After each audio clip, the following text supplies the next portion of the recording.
He's the deal lawyer, and he's the certified coach.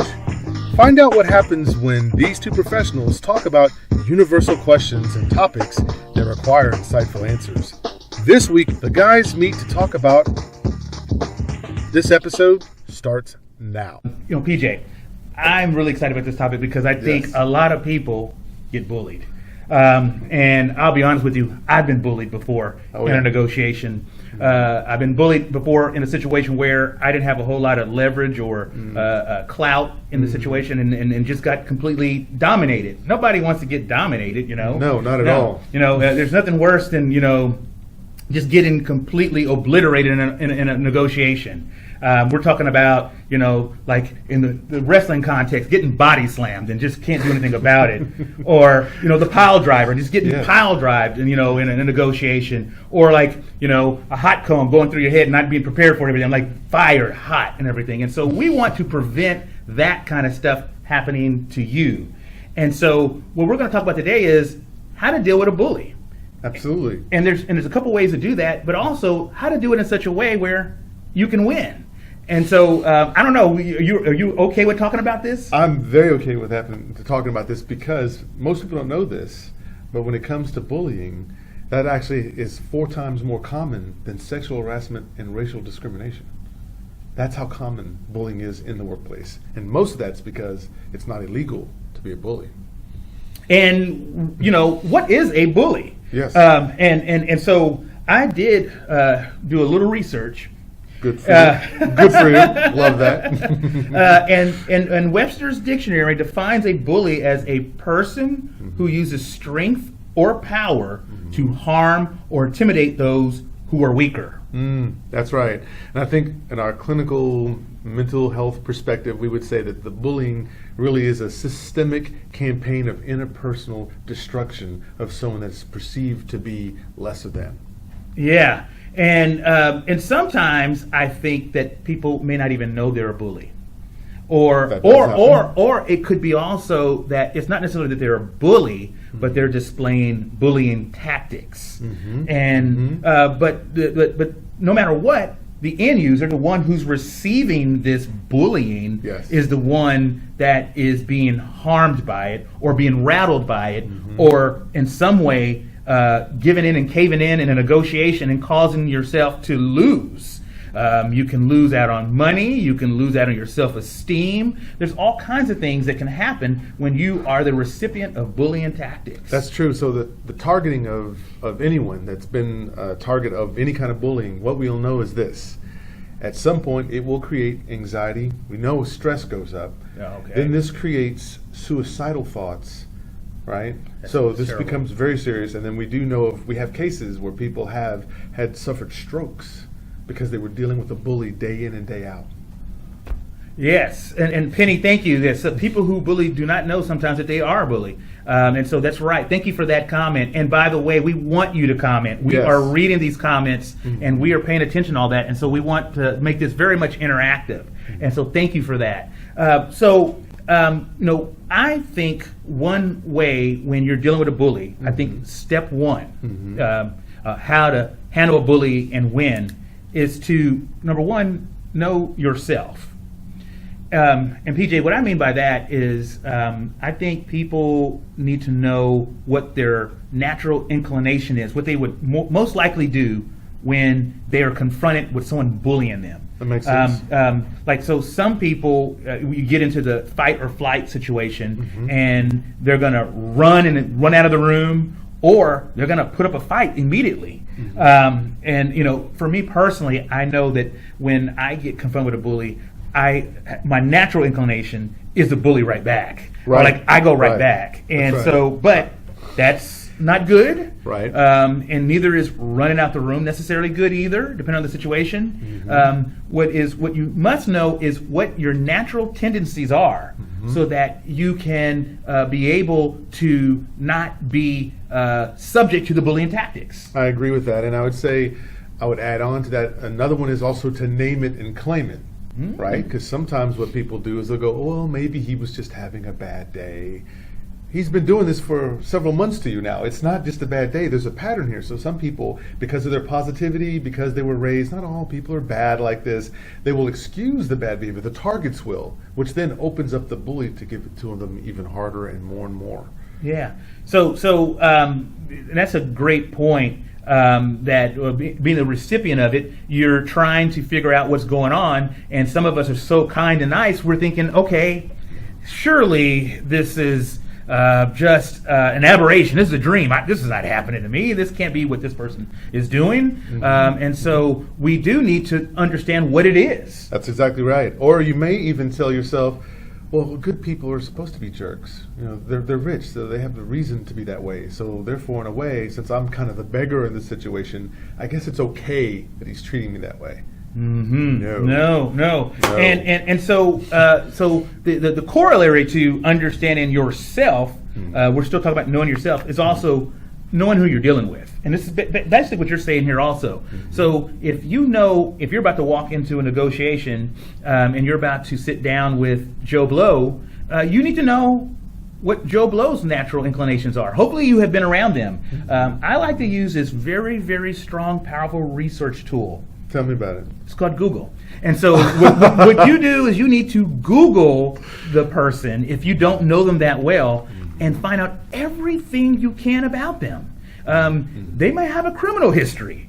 You may not want to sit in negotiation with them, Yes. Or they could have, they're going through a big stressful situation. They could be having a financial crisis or whatever it may be. They might have mental health issues. Thank you. Right? Yes. If you come from a family of abusers, chances are you're also going to become an abuser. Right? This is what you see. Or you become someone who fights so ardently against abusers because that's all you've ever had. But usually abusers produce other abusers. Yeah. It's hurt people, and I guess abusers abuse people. That's correct. Or abuse people, maybe. That's right. That could be the case. We're not saying it's 100% the truth or whatever, but that could be a deal. And so, one person I'd like to look at here in this whole understanding yourself and understanding the other side is imagining if you are going into a negotiation with Donald Trump. President Donald Trump, right? Okay. So let's think about if you were the president of North Korea.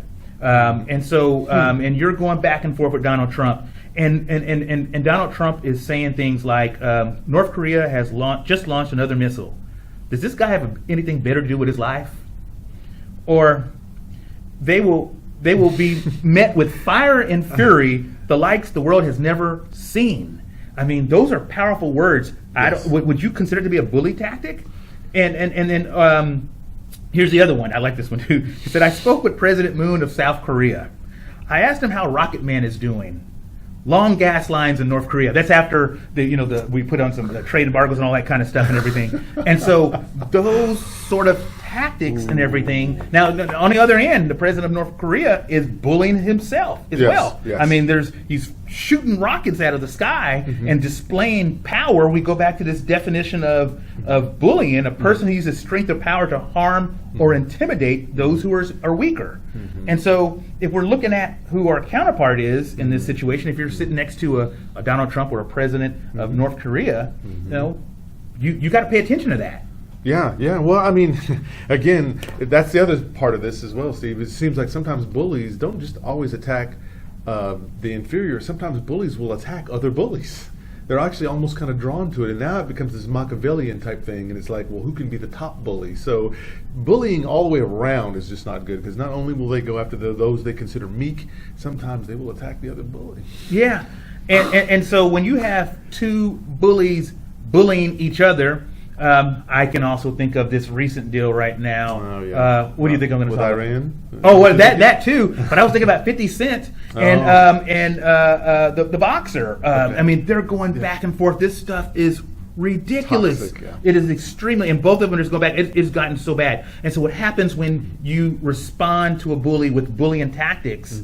It becomes who's the best bully. Right. That could be the result. Not always, because I would argue that President Donald Trump, with going back and forth with North Korea, I think just being objective, he might have made some progress there, a little progress. Right. Now, but I think number one, when negotiating with anybody, but when you're negotiating with a bully, the number one thing you need to do, the first step, is to know what your natural instincts might be so that you can fight against it if it is something that's going to be adverse to the negotiation. Yeah. Well, I totally believe that's the first step. And I also am curious as to when you're doing the homework and the research, I wonder, can you ever win over the bully? Like, take the bully from a position of thinking he has power by showing him you don't have any power, but at the same time, I'm not going to try to overpower you either. And I always wonder, can you win over the bully to where he's no longer a bully anymore? Yes. I always wonder that. Now, I know that may be something else. Hello, Dinah from Jacksonville, Florida. I'm glad you're here joining us. Hey, and Penny's got something to say here too. And Matt Partain's joining us. Hey, Matt. Penny says, since the definition of bully includes that the other person is weaker, seems to me that people who are attempting to prove that they're stronger and the other is weaker will use bullying to position themselves as having more power. Yes. Yeah. Yes. That's a great point. Thank you for presenting that, Penny. Thank you very much. I mean, what do you think about that? Well, I think that is correct. And I think, unfortunately, sometimes companies set this up when they create a very competitive environment, because then that calls out the bully, because the bully says, well, in order for me to win, other people have to lose. Whereas what the business is hoping is that, no, we'll raise the level of service here and everybody will go up because someone else is pushing everybody up with competition. So competition can be a good thing, but not to bullies. To bullies, they see competition as in, you have to be destroyed in order for me to win. And then I have to always stay in the seat of winner.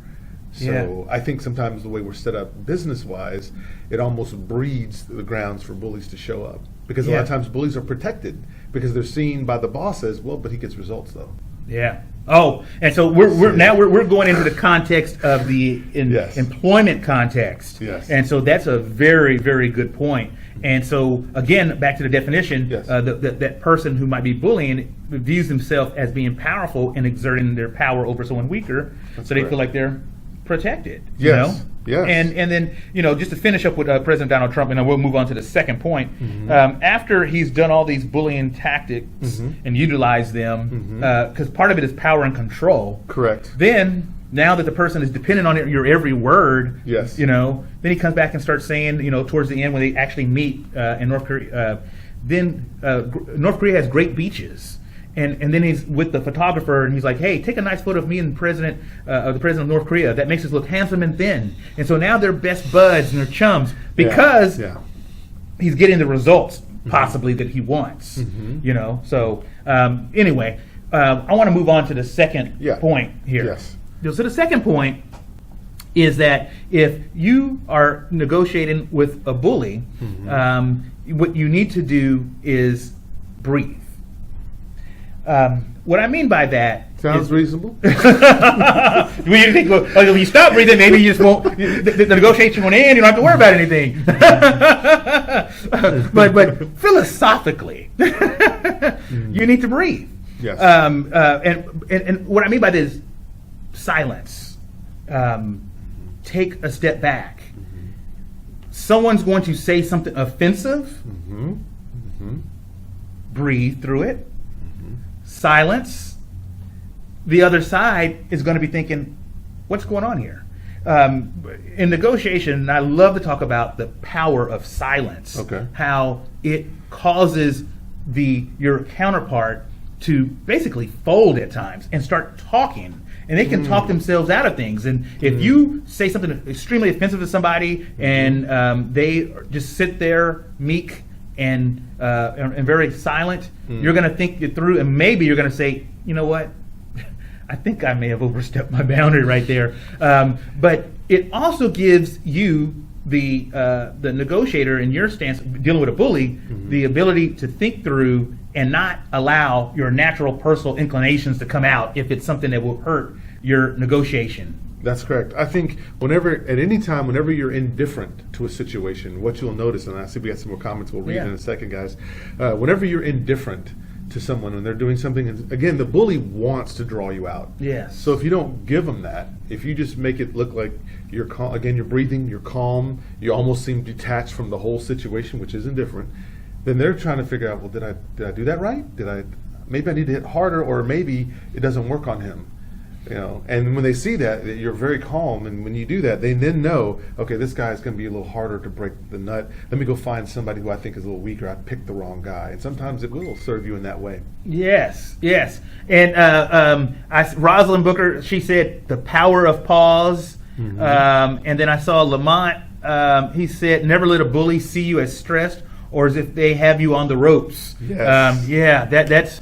That's a very good point. You don't want to be seen on the ropes, and if you're on the ropes, turn your body, get out of that corner. But so I love the idea of being silent, being able to take it all in, and being able to kind of de-escalate everything. That's what happens when you use that tactic, especially in a bullying situation, but then also just generally in negotiation. It's a very powerful tool. Exactly right. And I think if you can do this to the bully, and I think that's also good, and I think maybe another piece to this is once you've suffered at the hands of a bully, you also want to keep in mind what you need to do to get healthy again. And we can talk about that whenever you're ready. We can talk about that right now at this point. I mean, because we have one other point here, but I think that's a good. I love the way you're bringing it in. Okay. Because I think, and again, and this is not Steve doing this, is me doing this. You got to seek an expert at some point, because if the bully has dominated you, and you've gotten used to the domination because you need the job, so you just kind of put up with it, you're starting to slowly, and from a health perspective, a mental health perspective, you're starting to absorb bad energy that's going to wear you out. And then eventually what that does is that turns into stress. Then that stress turns into, as we talked about earlier, some strokes and suicidal tendencies. I know people who have been victims of bullying for at least 20 years. And these people had to do numerous things to keep themselves from wanting to harm themselves, because this bully kept emphasizing, you're nothing, you're no good, you don't even belong here. The only reason why they let you stay is because you're this and you fill a quota, and they keep letting them know every day that way, because they derive a sense from it. So if this is happening to you, you've got to seek expert advice, both from, I think, an attorney if you have a case in an employment situation, and also somebody who's a mental health professional to help you unpack this, because it's very deep and very psychological. And what we'll do is we'll cling on even to things that aren't good for us, Steve. Yeah. It's the Stockholm syndrome that you've heard of. Yeah, and so again, so that's sort of the long-term effect and that could occur when you are subject to bullying. But on the short term as well, it could cause you to lose composure and to give in. And we don't want that to happen. And that's the reason why we're talking to you about this today. It's extremely important to understand that this is sometimes a tactic, or it's just the person who's doing it.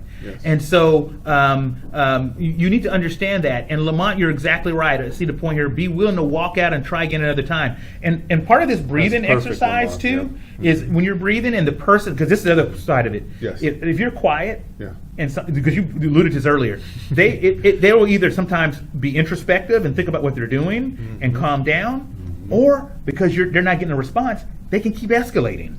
And what you might need to do is get up and walk out the room. That's exactly right. And please don't keep this just to yourself. Some people will say, well, I don't want to appear weak. But no, if you're taking this kind of damage, you need to talk to a confidant at least. And if you don't have a confidant there at the office, that's even worse, because now you're going to feel trapped until you get out of there. But you have to talk about this when this is going on. Some people are embarrassed to mention it. It's kind of like a man that gets beaten up by his wife may not tell people because he doesn't want to seem like he's weak. Well, and that happens. And that does happen. If you're getting constantly dominated by somebody and he's essentially the teacher's pet, the golden boy there that the CEO loves because he gets results. And that's why he's allowed to continue to do this. You have to get away and find a little bit of asylum so that you can say, I need to figure out what's happening to me so I don't accept this as normative, because once it becomes normative, then you may even learn to become a bully yourself. Yes. Yeah, and that's back to those being abused become abusers and those kinds of things. And so that's something, you're exactly right, PJ. We don't want that to happen. Your mental health is extremely important, because you got to think about the next transaction. That's right. I mean, I'm a deal lawyer. The next deal, the next business opportunity. Are you going to be able to look at that with clean eyes, clean conscience? Are you carrying baggage that's going to cause you to make bad decisions or do? So that's the kind of thing where you definitely need to get help. And so I agree with that wholeheartedly. And folks, again, I really appreciate all the comments we're getting, the interaction. This is awesome. Absolutely. We got 10 more minutes with y'all, and we're going to cut off exactly at 10 minutes. I know that might make somebody upset, but we all got to go back to doing things. This is important to us, but I want you to know that. Yes. And so the last point I want to talk about, and remember this recap. So one, know yourself when you're dealing in a bully situation, and two, you want to breathe and calm down and de-escalate the situation, and then three, and then right before we get there, someone is making a comment here. Sarah, hey, thank you, Sarah, for the comment. So we should not respond in kind, but how would you suggest we respond? Oh, this is good. I like this. With straight facts and be willing to walk if the other party is unreasonable. And that brings us to the third point, actually. I appreciate that, Sarah. Sarah knows you well, evidently. And so the third point, what I would like to say is you need to model the correct behavior. And I will also say that I'm presuming you are prepared, right? That's a whole other category in negotiation. Yes. Preparing for the negotiation, preparing for the sit down, and so the substance and all those. You have to have all that behind you. And so what we're talking about is dealing with the tactic. But what you need to do is model correct behavior. And one way to do this, PJ. So what is correct behavior? Yeah. So it's being respectful of one another, and so it's not berating and criticizing and being personal. Okay. What we're talking about is the issue at hand. What are we? Because when you're getting bullied, the person's bullying you because they want something from you. So what we're talking about is either compromising or negotiating or whatever it may be. And so modeling correct behavior would be, so if someone said, that was the dumbest thing I've ever heard in my life, right? Let's imagine someone said that. Yeah. So your response could be, after you have calmed down, taken a few deep breaths, so you think that's the dumbest thing you ever heard in your life. Repeat it back to them. And so slowly, if they had yelled at everything, take some time, repeat it back to them. Usually what happens at that point, the person's going to be like, wow, I don't sound very good. And so you want to be calm. You want to show that you are composed. And then once you've done that, get straight to the issue at hand. So if you're talking about a salary negotiation or whatever, you can go back to, okay, well, I've been working here this long. I have done these sort of things. I have brought this type of value. And you're talking about the issue at hand as opposed to some extreme personal attacks. And so that is one really good way, I think, to handle it. PJ? Well, I do think that's great. I don't believe that you should an eye for an eye. I don't believe in that. I don't believe that you should do anything that would antagonize the situation. The last thing you want to do is antagonize a bully, because that's actually what they're doing it, right? Because for them, and you brought this up, it's about control, and it's about, I don't want to be the vulnerable person in the room, so I got to make you the vulnerable person in the room. Therefore, I can never be the vulnerable person in the room because I'm the aggressor. So if that's the case, then we don't want to agitate. We don't want to say anything back. I think calmness is the best thing to do. I think you've said that. And then I think sometimes you have to know with discernment who you can reason with and who you can't. Right. The people that you can't reason with, you have to get up and you have to get up out of there. I don't think you should sit back and try to negotiate with somebody who's showing you that there is no value here, and I will not give you an inch. You don't want to try to work yourself into a circle with those people. So you have to use a little bit of discernment, I would say, on top of that as well. And then be aware, because there are 4 types of bullies that we know of right now. And there's probably even more. So number 1, you've got the screamer. Right, so they're the ones who immediately go 0 to 60 yelling at you, right? Or to 100 right off the bat, yes, or 100, right? Then there's the constant critic, right? Well, that's pretty good, except you didn't do this, and you didn't do this, and you didn't do this. It's like, well, I did 5 things right, but you are focused on the 3 things I didn't do right. Wow, right? The other one would be it's the double-headed snake. Bully. And what this bully loves to do is they like to glad hand you, talk to you, they're real friendly in front of your face, and then as soon as you walk off, they're throwing you under the bus to the boss, to the CEO, and everyone else. But when they see you, hey, buddy, how was your weekend, right? Very dangerous bully. And then the last one is the gatekeeper. The gatekeeper bully. And what the gatekeeper bully likes to do is whenever there's resources and things to be handed out, they withhold it from you. and they make your job harder because they don't like you and they want to see you struggle. So they'll give other people on the team the resources that they need to work on a certain project, but they won't give it to you. They'll say, well, you have to kind of be a part of this class. You have to be able, and they'll make excuses. So they control resources and bully you that way from not letting you have resources. Yeah. Okay. I appreciate that. I hope you guys, you can always watch this again, because there we go. The Dr. Phil of Dallas, PJ Dunn, just dropped some knowledge. And so I want you guys to go back, and I want you to rewind and watch this again, because I think there have been some really, really great nuggets here. And, one thing I want to talk about is one is this whole situation with Monique. Monique from back in the day, who's a legend. And so she was going back and forth with Netflix on trying to negotiate a salary.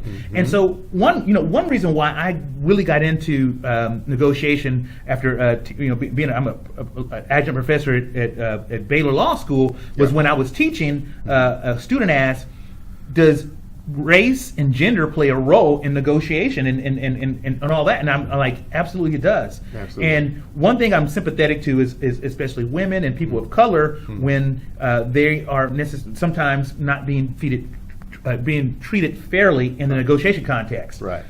Monique, I'm not going to say if she's being treated fairly or not, but I will say this. Amy Schumer was offered a $10 million contract through Netflix. Chris Rock and Dave Chappelle were each offered a $20 million contract. And when it came time for Monique, she was offered a $500,000 contract. Right. And so she wasn't happy with it. And so what she did, she tried to, I guess, leverage and ask people to boycott Netflix. And let me tell you something now. I mean, I like Monique, right? But I like Netflix, and so that was a tough one. That was a tough Netflix, one. But in any event, so she's going back and forth, and she felt like she was being bullied and being treated unfairly, and so she took that stance, that position. And sometimes we got to be careful about when we're taking positions, or are we dealing with the issue at hand and what would really be negotiated? Sometimes we get locked into positions, then there's no listening and whatever. That's right. That's ego driven, by the way. Yeah. And just recently, just a few weeks ago, it was reported that she actually got a $10 million contract. But she didn't. It was a hoax. She did not. And so she's still in this place where she hasn't received what she believes is due to her. And part of me is thinking, if she was dealing with the bully, how did she handle it the right way? Could she have done it differently? Or what is what can we learn? Hey, thank you, Rosalind, for I think this is a good discussion. But in any event, that's what I wanted to throw out there, and I want all of us to think about. And I want to throw it to our Dr. Phil of Dallas, PJ Dunn, and see what he thinks. Of what Monique did. Yeah, and how she's doing that. Well, I think so. Now, when you're talking about negotiation, you're talking about money, you're talking about worth. Yeah. I think you should always push for what you think is worth, but also make sure that sense of worth isn't the last thing that you're going to be tied to in terms of your identity. But you should also be around people who understand your worth as well, and find who are your allies who might help you show up. Like if she was good friends with any of these folks, Amy Schumer and all of them, how more powerful or how much more of a force would she have if all of them said, wait a minute, she's a fellow actress just like us. Yeah. How come she's only getting $500K? Sometimes when you can get other people who also love your cause to come in, you can then really crush this bully, because you got people coming from several different sides. Yeah. Because usually the bully attacks one person, maybe a couple of people, but they try to do it in silos.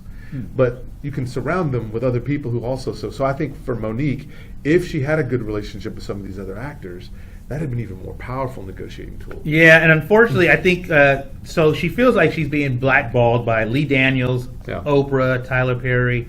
Some of these people I like Oprah. And so when you said something about knowing your worth and knowing your identity, I think that's very important. So sometimes we get so caught up in however much in my bank account, that's who I am, and I can understand that, folks. But you have to be more than that. And I recall this little interview that I think Oprah had with I can't remember the newscaster, but he basically was asking her, "What if your program fails?" And she's like, "Hey, it doesn't matter if this fails. I'm still going to be successful. I'm still going to do this. I'm still going to do that, And so that's a great takeaway. I'm glad you mentioned that. When dealing with a bully, is that don't let anyone ever define who you are. That's right. Or somehow try to tell you that your worth and your value is not substantial. You know, That's right. and so that's where you don't ever want to let happen. And so we got a few seconds here to end this. Mm-hmm. And so we want to thank everybody for joining. If you just joined right now, and I just see some people popping in, you missed out. We're done. You know, we only got 30 minutes here. Please replay. I think we've got a lot of good feedback here, a lot of back and forth and discussion and everything. Do you want to say anything before we go? No, I did see Lamont said something about treat them to a smile. Yeah. So it's like the Joker smile when they're coming at you. But no, I think that's great. Okay. Hey, y'all, I really do appreciate it. We'll be back on next week. Same time, 10 a.m. And do we have a topic we're thinking about? We do. What if the person you're working for is a narcissist? How do you handle that? Oh, gosh. Okay. All right. Hey, thank you for joining. We will see you next week. All right. We'll see you at Boss Negotiators, Okay. All right. Coaching and Consulting. We'll see you All guys. right. Bye-bye.